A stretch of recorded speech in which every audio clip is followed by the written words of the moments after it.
ಈ ಥರ ಸಾಂಬಾರು ನೀವು ಯಾವತ್ತೂ ಟ್ರೈ ಮಾಡಿರಲ್ಲ, ಟ್ರೈ ಮಾಡಿ ನೋಡಿ.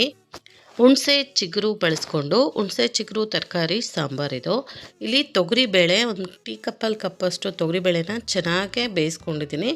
ನೀರು ಹಾಕಿ ಕುಕ್ಕರಲ್ಲಿ 2-3 ವಿಸಿಲ್ ಬರ್ಸ್ಕೊಂಡು ಸಾಫ್ಟ್ ಆಗೋ ತನಕ ಬೇಯಿಸ್ಕೊಂಡಿದ್ದೀನಿ ನೋಡಿ ಈ ಥರ.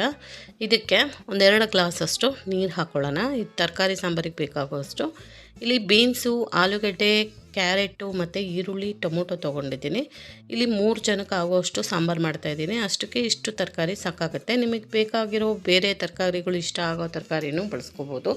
ಇಷ್ಟನ್ನು ಹಾಕಿ ಇದಕ್ಕೆ ಮನೇಲೇ ಮಾಡಿದಂಥ ಸಾಂಬಾರು ಪುಡಿನ ಹಾಕ್ತಾಯಿದ್ದೀನಿ. ಚಿಕ್ಕ ಟೀ ಸ್ಪೂನಲ್ಲಿ 2 ಟೀ ಸ್ಪೂನಷ್ಟು ಹಾಕಿದ್ರೆ ಸಾಕಾಗುತ್ತೆ ನೋಡಿ. ಇಷ್ಟ ಹಾಕೋಣ.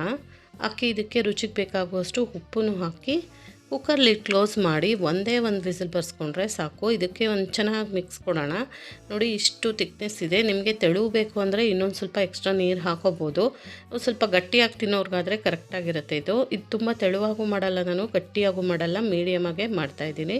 ಇಲ್ಲಿ ಕುಕ್ಕರ್ ಸ್ಟವ್ ಹಚ್ಚಿ ಒಂದೇ ಒಂದು ವಿಸಿಲ್ ಬರ್ಸ್ಕೊಂಡಿದ್ದೀನಿ. ಚೆನ್ನಾಗೇ ತರಕಾರಿ ಸಾಫ್ಟಾಗಿ ಬೆಂದಿದೆ ನೋಡಿ. ಇಷ್ಟು ತಿಕ್ನೆಸ್ ಇದೆ. ನಿಮಗೆ ಇನ್ನೂ ತೆಳುವಾಗಿ, ಒಬ್ಬೊಬ್ಬರು ತೆಳುವಾಗಿ ತಿನ್ನೋರು ಇರ್ತಾರೆ, ಅವ್ರಿಗೆ ತೆಳುವಾಗಿ ಮಾಡ್ಕೋಬೋದು. ಇನ್ನೊಂದು ಗ್ಲಾಸ್ ನೀರು ಎಕ್ಸ್ಟ್ರಾ ಹಾಕ್ಕೊಂಡು. ಇಲ್ಲಿ ಚಿಗುರು ತೊಗೊಂಡಿದ್ದೀನಿ. ಹುಣಸೆ ಚಿಗುರು ಮತ್ತು ಹಸಿ ಕಾಯಿ ತುರಿನ ಹಾಕೋತಾ ಇದ್ದೀನಿ. ಇಲ್ಲಿ ಹುಣಸೆ ಹುಳಿ ಬದಲಾಗಿ ಇದನ್ನು ಬಳಸ್ತಾ ಇದ್ದೀನಿ.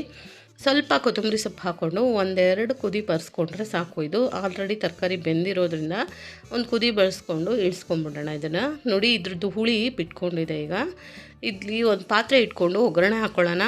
ಪಾತ್ರೆಗೆ 1-2-3 ಸ್ಪೂನಷ್ಟು ಆಯಿಲ್ ಹಾಕ್ತಾಯಿದ್ದೀನಿ. ಆಯಿಲ್ ಚೆನ್ನಾಗಿ ಆದಮೇಲೆ ಇದಕ್ಕೆ ಸಾಸಿವೆ 1/4 ಟೀ ಸ್ಪೂನಷ್ಟು, 1/4 ಟೀ ಸ್ಪೂನಷ್ಟೇ ಜೀರಿಗೆ ಹಾಕ್ಕೊಂಡು ಇಲ್ಲಿ ಜಜ್ಜಿರೋವಂಥ ಬೆಳ್ಳುಳ್ಳಿ, ಒಣಮೆಣಸಿನ್ಕಾಯಿ ಮತ್ತು ಕರಿಬೇವಿನ ಸೊಪ್ಪನ್ನು ತೊಗೊಂಡಿದ್ದೀನಿ ಒಗ್ಗರಣೆಗೆ. ಚೆನ್ನಾಗಿ ಸಾಸಿವೆ ಜೀರಿಗೆ ಸಿಡ್ದಾದಮೇಲೆ ಬೆಳ್ಳುಳ್ಳಿನ ಹಾಕೋತಾ ಇದ್ದೀನಿ. ಬೆಳ್ಳುಳ್ಳಿ ಚೆನ್ನಾಗೆ ಕೆಂಪಾಗಬೇಕು. ಕೆಂಪಾದಮೇಲೆ ಇದಕ್ಕೆ ಕರಿಬೇವಿನ ಸೊಪ್ಪು ಮತ್ತು ಒಣಮೆಣಸಿನ್ಕಾಯಿ ಹಾಕ್ಕೊಂಡ್ರೆ ಒಗ್ಗರಣೆ ರೆಡಿ ಆಗುತ್ತೆ.